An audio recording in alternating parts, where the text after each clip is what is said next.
Welcome to Macro Crest, where we focus on fundamentals for our directional bias and technicals for our entries.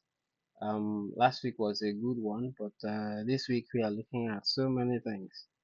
We are looking at the inflation data from CAD. We are looking at labor data from the pound, which we are already pricing in to be worse than what the market is already pricing in. So that's pound weakness. We are looking at inflation data also from pound. But it's not going to hold anything because the pound is already market is already hunting for reasons to sell. Any data news will lead to aggressive liquidation. So, but also note that if Tuesday's average early earnings, we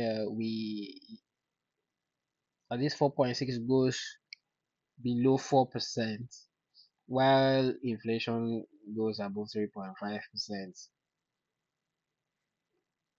Above 3.5%, yes, that will still be a trap for the pound. So they must cut into high inflation to save the labor market. It just works, but the labor market is more important than that. So this is a death spiral narrative for the pound. So the most importantly, the Aussie is strong. Remember, they're looking to hike, but I think we have some labor data on Aussie, yes, which the market is pricing in a better employment information. Why?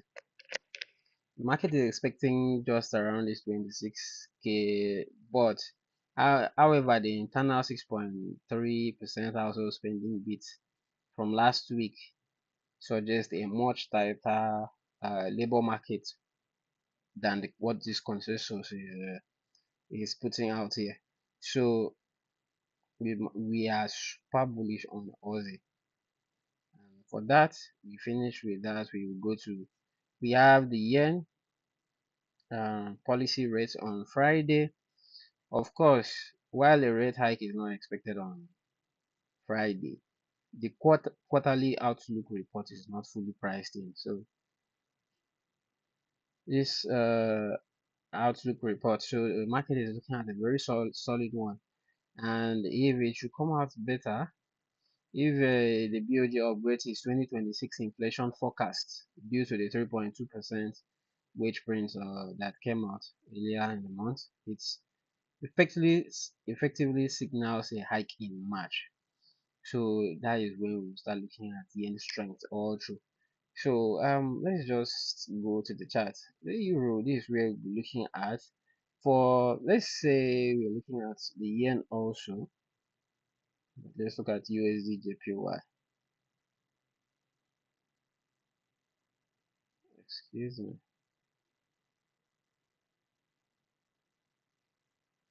Alright, so let's look at our USD JPY. And what we can see is I wish I had shown my other screen, but regardless, what we have here is we are bullish, massively bullish here on this time frame. And I was long, if you remember, if you watched the previous video, I was long on this and I'm still long. So unless the I expect that there should be a push to the upside from here higher. Then on Friday, probably, if the yen comes out very strong, we have a massive shot. Or if there's a shot, yes, Friday the yen becomes weak, we have a longs. That's just what I'm looking out for the yen and for the USD. But the most important one is the USD pound, sorry, USD CAD, which we talked about last week about longing also from this point, which we did.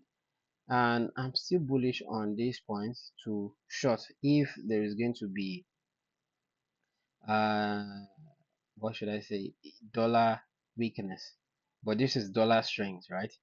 But I'm not getting any position here. But for day traders and scalpers, you can look at shorting, sorry, continuing the longs on probably the 4 hours and the 1 hour. Let's look at the 4 hours. Let's see. Yes, there is a demand here, but there might be a push higher, then a pullback, then we have a demand, and then you can long on that. Pound weakness. This is for the dollar strength.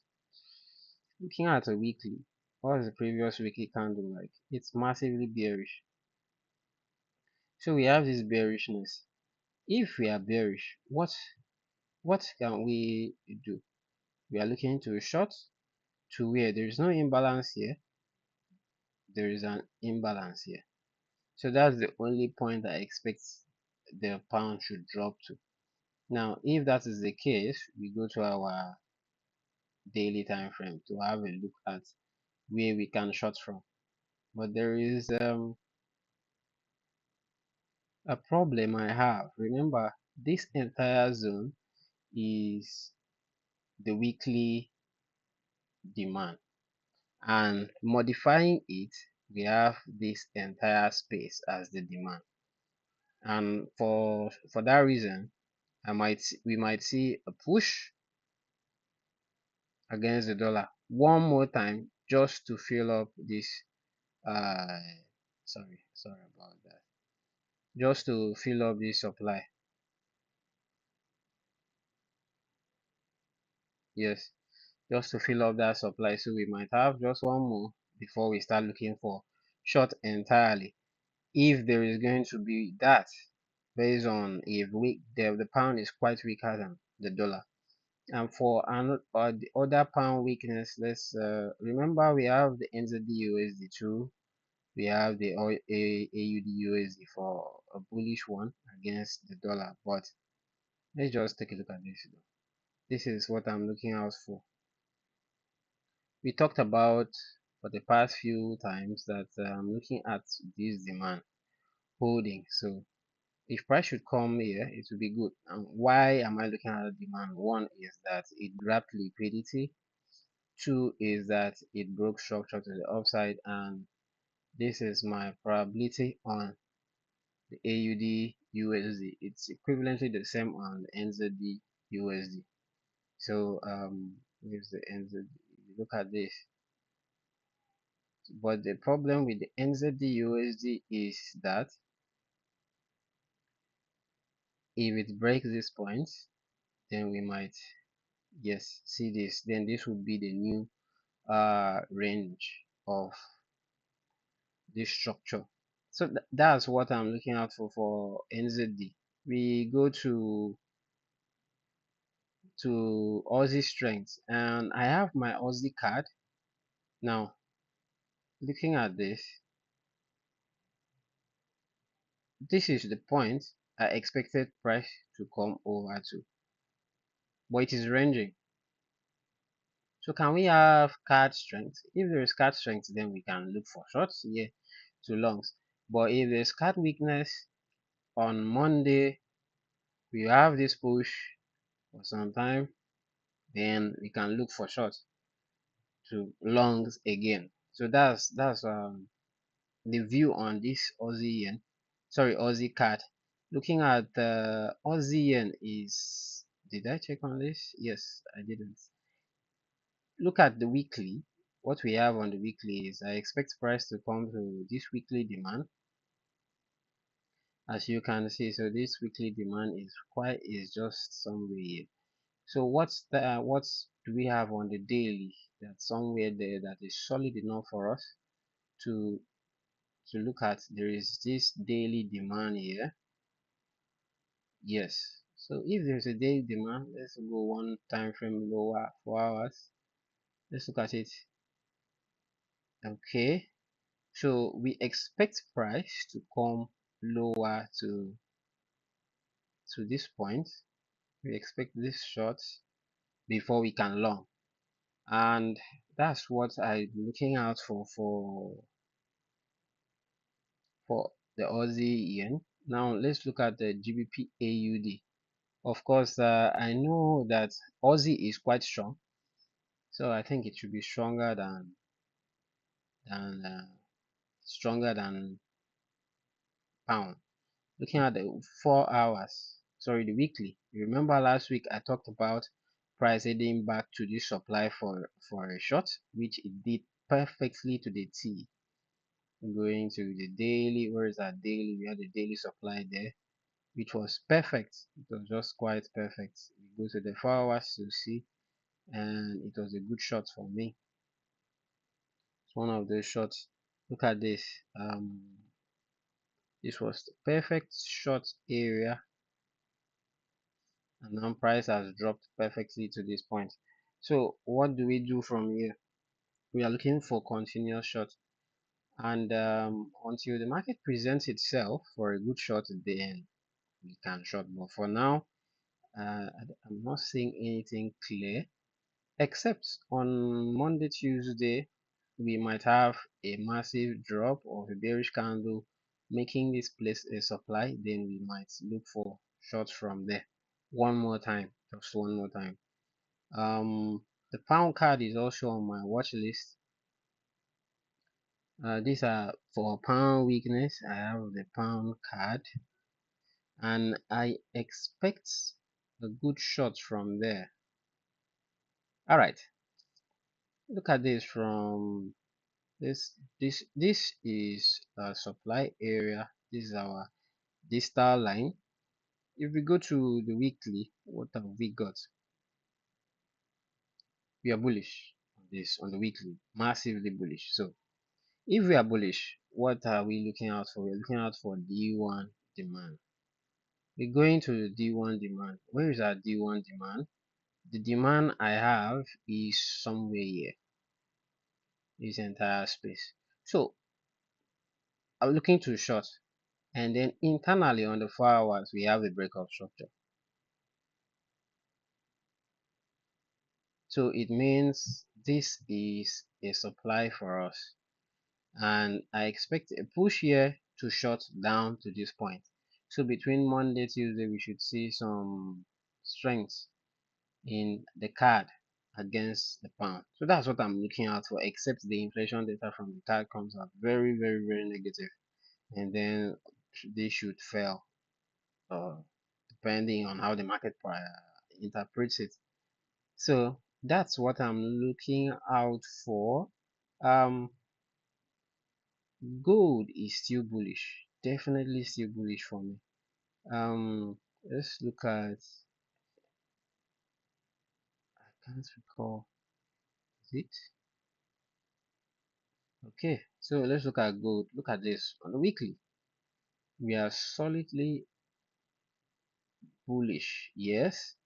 So, but then on the daily, we are looking at price going to our daily demand. There was a gap here when the market was opening last week. Look at this gap. So it has to be filled. It is this gap and this entire space I expect price to come back in for a long opportunity.